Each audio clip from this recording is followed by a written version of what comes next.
what is the best steakhouse at Disney World? If you click this video, that's what you're here to find out. And I'm also here to find that out too, because I myself am not totally sure. I've eaten at every restaurant at Disney World. I've stayed at every hotel at Disney World, but I've never actually thought about which of the Disney-owned steakhouses is the best one. We have Le Cellier from Epcot. We have Yachtsman Steakhouse here at the Yacht Club, and we have Steakhouse 71 over at the Contemporary. And today we're gonna be going to all three in one night. This is one marathon of food. Because all of the cuts of steak at most of these places could end up being really similar, we asked our Instagram, you guys, what other ways we could rank these restaurants that don't have much to do with the steak that would help you figure out whether or not you would want to eat here. So what we're gonna be judging today, bread service, an appetizer, the filet mignon, and the mac and cheese. Those are the four most quintessential steakhouse things that are gonna decide whether or not you're eating there. Let's get a move on. We have a lot of food to eat, a lot of steak to eat. Just me, 3 steaks, 3 bowls of mac and cheese, 3 bread services, 3 appetizers, and who knows what else may come.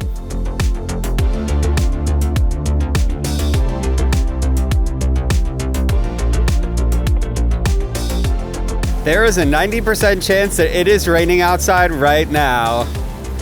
Welcome to Canada, home of Justin Bieber and Robin Sparkles from How I Met Your Mother, and also Le Cellier Steakhouse. The steakhouse that has been in Epcot since opening day, October 1st, 1982. Basically, it's supposed to be the wine cellar of the Hotel du Canada, which is inspired by the grand hotels that sprung up on the Canadian Railroad back in the 1800s or whatever, the olden times. Who cares? That was so long ago. All I care about today, Canadian cheddar soup, poutine, steak, and macaroni and cheese. Let's go get it. So to begin, I'm really psyched about the bread service, mostly because there is deep lore tie-ins with the bread. I think what makes restaurant experiences the best is when you can weave the storytelling into the food. For jokes purpose, we will call it lore. And this bread has deep lore. This has deeper lore than Game of Thrones. The pretzel bread represents the Waterloo territories, who have the second biggest Oktoberfest in the world.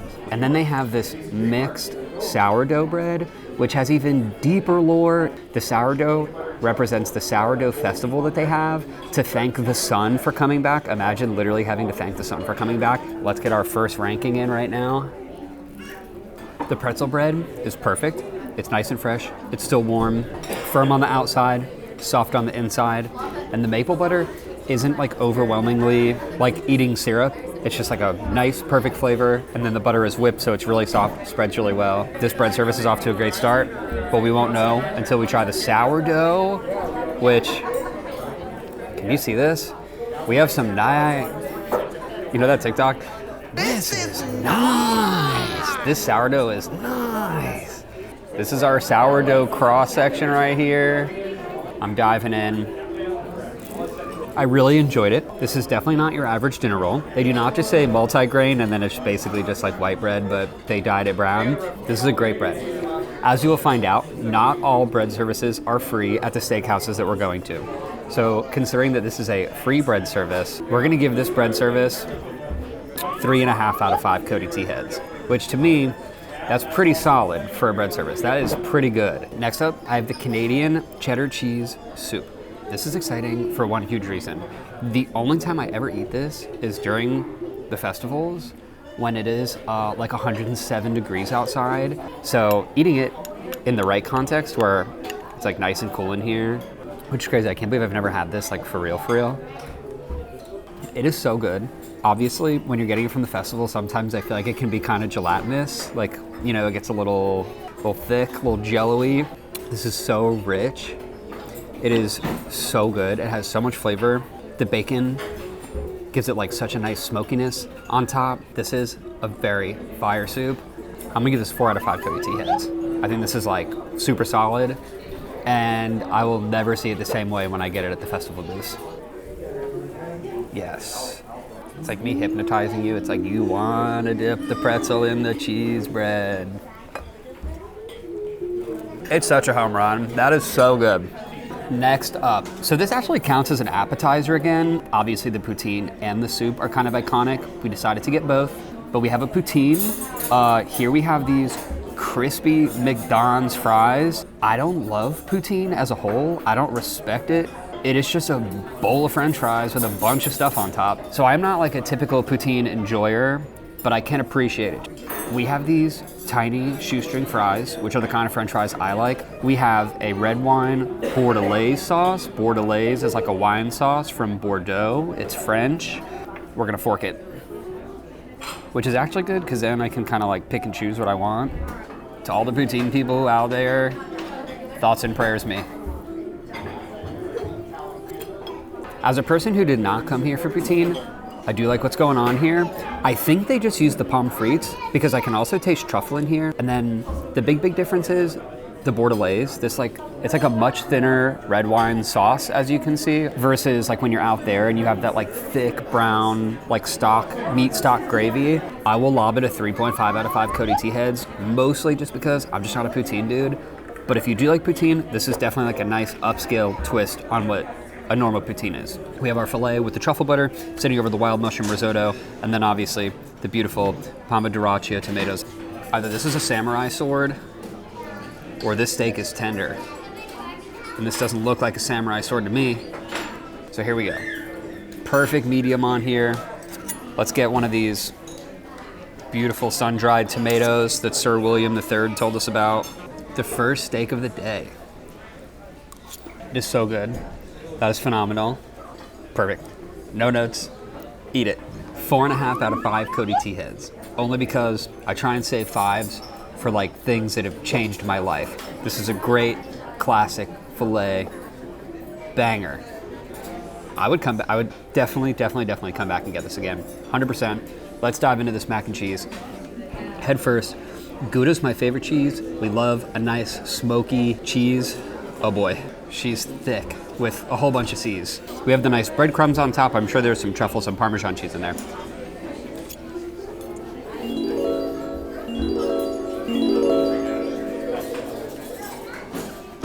Dude, these are like the McDonald's French fries of pasta. Not to make everything about McDonald's French fries, but like this pasta is so thin and like, what a breath of fresh air. When was the last time you had a pasta this thin that wasn't just spaghetti? I'm going back for 2 bites, which is something I promised myself I wouldn't do because I have to eat multiple more mac and cheeses today. Guys, look at this. This almost reminds me of like, they look like tiny little Olive Garden breadsticks that have been shrunken down so you could make macaroni and cheese with them. Just tastes Canadian, and that makes me proud to be here. Not a Canadian, but just proud of my proximity to it at the moment.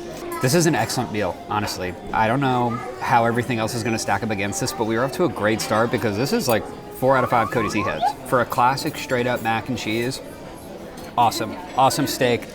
I love Le Cellier. I'm a Le Cellier stan. Something important to know about me, I'm not nothing if not bribable. And I was just bribed. We got a free chocolate mousse. We have M&M eyes, which I love the idea that there's someone back there picking out all the blue M&Ms unless they use all the colors and they pair them off. And then imagine you got a mousse that had red eyes that looks like it's about to charge you like a Canadian wild mousse.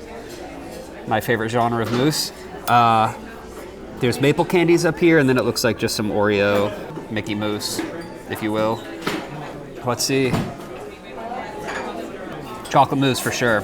Without a doubt, that is chocolate mousse. You know, it's kind of a ceiling on just a scoop of mousse. It's good. It's good. Don't get me wrong. We're not grading this because dessert is not part of our rubric.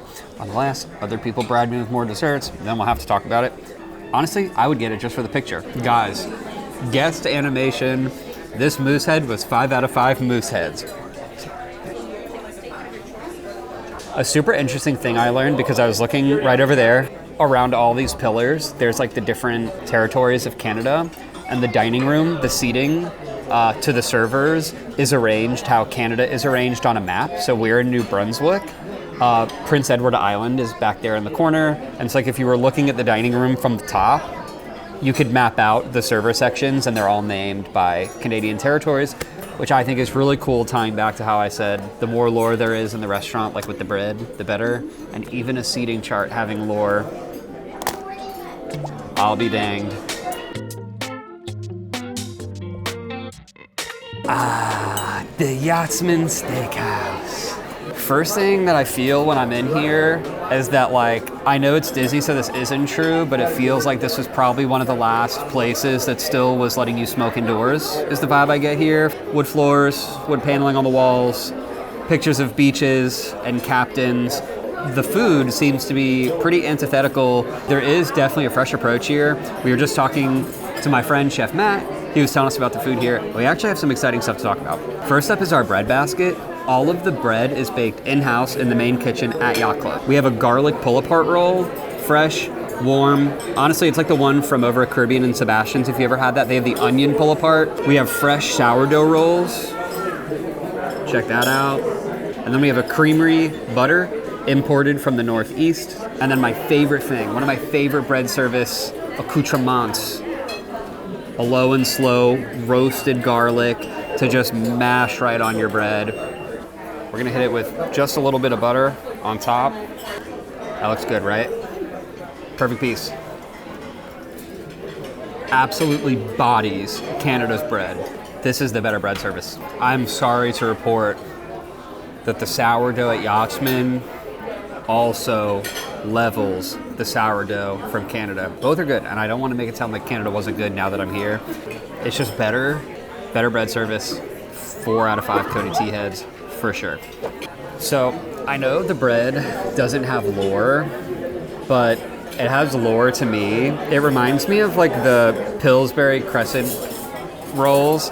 And like, I think food's just one of those things where it's like, I have this roll and I'm pulling it apart and I'm thinking about my mom and dad. And I just think that's like so awesome. So we have our lobster bisque topped with a creme fraiche. We have chili oil. That's a nice touch. I would love to see what a little bit of heat does popping through on this nice creamy bisque. And my favorite thing, dead in the center of our lobster bisque, is our lobster biscuit, which I thought was a great play on words. Whoever thought of that, genius. Make sure I get some of that chili oil on there. That is so fire. Perfect viscosity. I love the chili oil on top. The bisque is perfect. Perfect flavor. The crazy thing is this biscuit. The biscuit is totally holding itself. It was so soft and so doughy. I love this. This is like straight up 4.5 out of 5 Cody T heads. So good. So good, dude. First thing I want to say is that our very lovely server recommended that we pull the mashed potatoes off of the filet and flip them out for this au gratin potato. What I love about this is you can see the end of it, you can see the side of it, and you just know I'm about to be on a journey of texture. We're just gonna go for it, actually. Oh yeah. Look how nice this is. What do you got, like 20 layers of potato here, super crispy on the outside. This is gonna be amazing. It's not even a comparison. The wild mushroom risotto was so good. It does not compare to these potatoes. Absolutely just rips. Do we have a medium on here? Yep, well, maybe a little over medium, but that's okay. It looks good, super tender, super fatty, love it. Just the most traditional American steakhouse filet you could think of. There's nothing new or inventive happening here, but it's a delicious steak, seasoned perfectly. The bordelaise is really nice. The steak kind of really does all the talking. So we didn't really have sides as a rubric, but because in the context of both of these steaks, the sides are important to the dish, with the filet, this is like a 4.5 out of 5 Cody T heads. The potatoes are so good. And now we spoke with my boy Chef Matt, and he told us he was pretty sure this is the same style of pasta that we had over at Le Cellier. Over here at Yachtsman, it's a little bit thicker, which is cool. Again, traditional steakhouse truffle mac.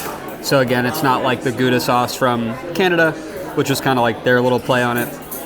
This is gonna be a super classic steakhouse truffle mac and cheese. We have the crispy garlic breadcrumbs on top, our nice twist. Good to go. I love the mac and cheese. I do. It doesn't feel as unique because the one that we had in Canada, the noodles were so tiny, and I thought that was so fun. This is way closer to traditional, but it's better than a regular elbow noodle or whatever the traditional noodle would be. Obviously, there's like, I would say, a pretty generous amount of garlic in the breadcrumbs as well. It's not too cheesy. That was one thought that we had about the Le Cellier mac and cheese, was there was a ton of sauce. This one is perfect amount of sauce. This is a delicious meal. The mac and cheese for me, probably 3.5 out of 5. Again, only because it's just super traditional, super standard. It could be a 4. Cody T heads as well, probably. Lore review. Obviously, Canada, there was a lot of story to the restaurant, to the building, with the flowers. There's not really any lore here. I asked, there is a picture of a guy behind me who was like a captain of some sort of significance in the sailing world. I was frankly uninterested. But yeah, as far as theming goes, summer in New England, get the compasses on the carpet. So yeah, it's just that vibe, just a classic traditional steakhouse, which I think is a nice thing. You know, I feel like if you're coming to Disney World, a couple hundred restaurants, one of them's got to be just like a straight up steakhouse, right? Let's get out of here and move on to the next one. Let's GTFO, squad. I've never noticed this in the lobby, but you know when in SpongeBob there's like the art episode that looks like abstract Squidward? His nose, that's his eye right there. And those are his little Squidward tentacles.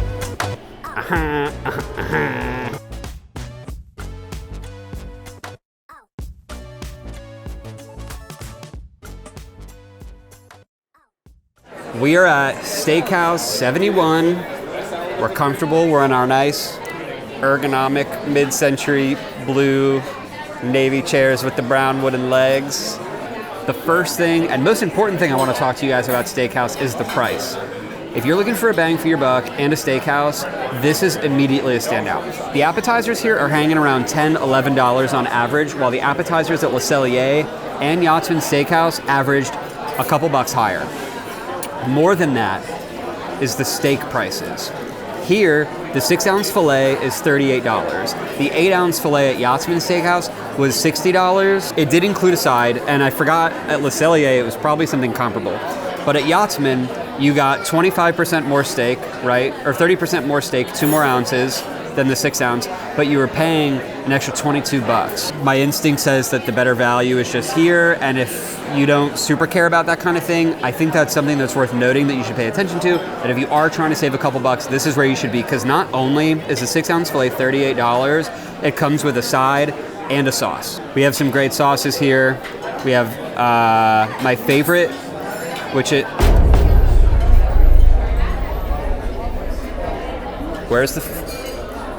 Where's the mushroom sauce? Yeah. Back to business. The value, in my opinion, is here. This menu is much cheaper, and I think that's, that's going to be pretty much the deciding factor for a lot of people, but we still have to get into the food. Oh, other thing I have to mention, this is the first place that the bread service is not included the sea salt dusted potato brioche.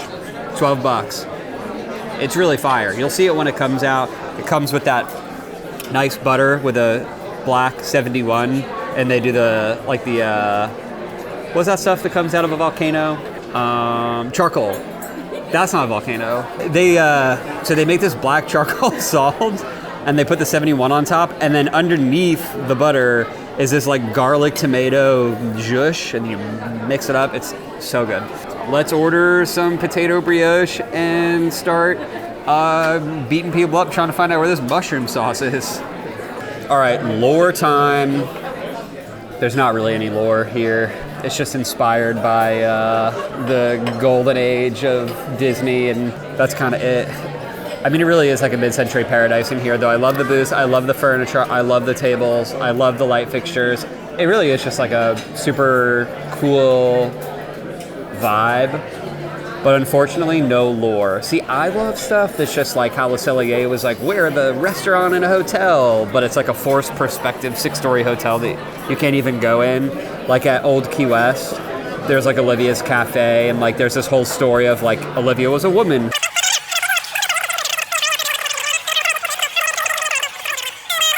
Anyway, I love restaurants that have a good story, and it's okay that this one doesn't have one.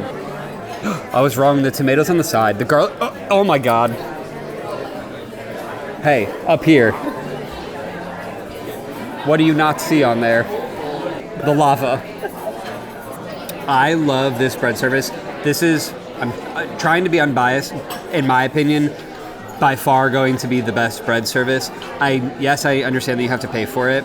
I think it's worth paying for. I think it's worth getting. I think the rosemary is like really plays a big factor here in the bread, and if you're eating this, you should make sure you get some rosemary on there. Obviously, the butter does not have also it's not charcoal, I found out. It's charred veggie dust is what they call it. I personally think it was from Volcano, but it is what it is.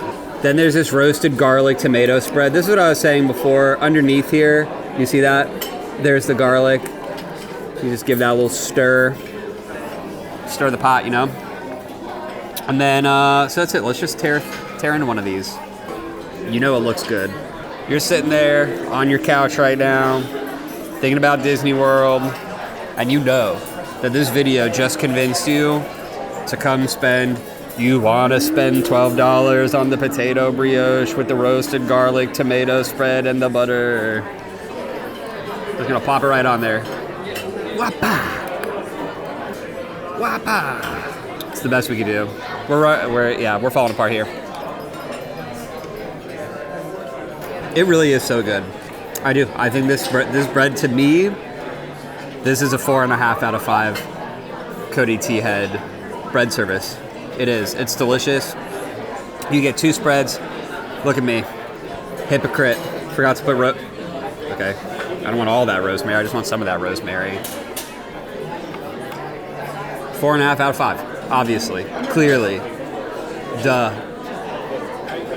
The bacon and eggs have been on the menu like since the beginning of the wave, whenever in history that was, like 100 years ago. We have the cheddar cheesy grits. We have what they call the perfect egg. That lore was not explained to me. I don't know what the qualifier is for perfect egg. And then we have this pork belly. Look at this beautiful pork belly right here. And then we just have this sauce. And then the sauce is some sort of very saucy, viscous maple lacquer, I guess. So you would say. Pork belly. Feels good. Obviously super fatty, you can see.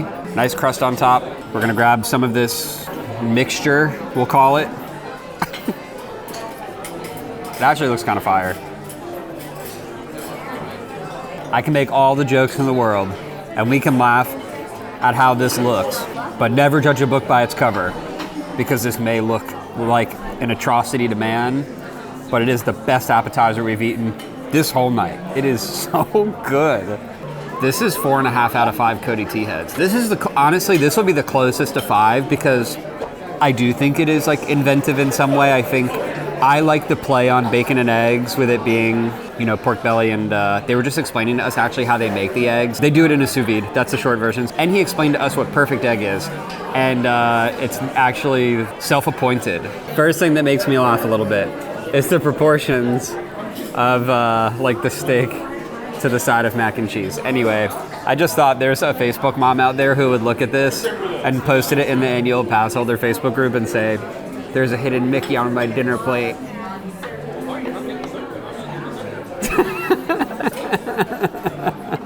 All right, look, I'm not gonna do it here because I'm in public in a nice restaurant, but I'm 100% sure I could eat this in one bite. Like, I could just fork this thing and easily it, for sure. I just feel like I could do it, but I'm not going to do it because we got bigger fish to fry. Steak. Okay, let's start. So we have the 6-ounce filet with herb butter. We got the bordelaise. So here we go. Steak. This one tastes the most medium. I gotta say, it is just like the other 2 fillets. Although, I think out of the 3, it's my least favorite. On to the mac and cheese. The mac and cheese here used to be covered and crusted with goldfish.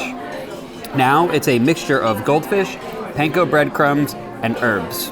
This is something that we did talk about at Yachtsman, how he felt like the Le Cellier were noodles sitting in a cheese soup, which is more so the case here. Love the breadcrumbs and the panko. The cheese is pretty gloopy. Okay, yeah. Oh, hold on, I gotta talk to you really quickly. So, anyway, what's so good about the mac and cheese here is I honestly think the upgrade to panko breadcrumbs was a really good idea. And the herbs also really bring it out. See, doesn't this look so much better when you mix it up? The cheese is a little more, maybe fontina. It tastes a little more aged, cheese-like, parm. I'm not 100% sure. So locking in for serious here, the steak here, in my opinion, was the driest and probably the leanest, lacking fat and buttery texture. It happens, in my opinion, because I've had a million steaks here and every time they're like so good. 10 out of 10 every time. So we're gonna go a little softer, like a 3 Cody T heads on the steak. The mac and cheese was kind of rocking. I did like it a lot, but I don't think I liked it as much as either of the other two. That's also probably gonna be sitting right around a 3 out of 5 Cody T heads. So let's pack it up, get out of here, and go do the final review. All right, our mission today was to figure out the best steakhouse of the 3 Disney-owned steakhouses. We went to Le Cellier in Canada, we went to Yachtsman Steakhouse at the Yacht Club, and we came to Steakhouse 71 at the Contemporary Resort. And in my opinion, we have a pretty clear-cut winner. The bread services, in my opinion, really ramped up from beginning to end. Le Cellier was a super good start. We really liked the Le Cellier bread service. Yachtsman was a different level. The sourdough was so good, and the onion pull-apart rolls really were amazing. The creamery butter, I'll never forget it. But Steakhouse 71 had the best bread. So for the bread category, although it was the only bread you had to pay for, I do think it was the best bread, and I also think you make up that value with the cost of the steaks being lower. Next, our best appetizer. We had some really good appetizers. We had the Canadian cheddar soup, the lobster biscuit bisque, and we had the bacon and eggs. The Contemporary bacon and eggs took it away. Best price also, if I'm not mistaken. For the filet mignon, it actually went in reverse order. We think Le Cellier had the best filet of the night, but it's definitely anecdotal and obviously will vary experience to experience. And then finally, the great mac and cheese war of 2024, at least between these 3. In my opinion, Le Cellier had the best mac and cheese. Looking at it like that, if you want some good value, I think Steakhouse 71 is a great place to come, but we overall did think the vibe at Le Cellier is more interesting. So since each of them got 2 categories, I really think you could chase the value at Steakhouse 71, or if you're willing to spend a couple extra bucks, I think you would have a way more fun experience at Le Cellier. In my opinion, between the Disney-owned restaurants, those are the 2 winners. Sorry, monorail break. But there's a huge but here, and we're gonna need your guys' help. When I posted about this, most people told me that the best steak is not at any of those steakhouses. What I wanna find out in part 2 of this video is just the best steak at Disney World. So I need you guys to tell me in the comments. It could be anywhere, it doesn't have to be at a steakhouse. Where is your favorite steak at Walt Disney World? I also wanna know, did you agree with our steakhouse findings this evening? Did we miss anything? Is there anything we need to check out? Let us know in the comments. If you like this video, please subscribe, like it, and don't forget, you could either go to the website to help support us make more vlogs, or you could leave a comment and let me know how cute my outfit was. That'll do just as well.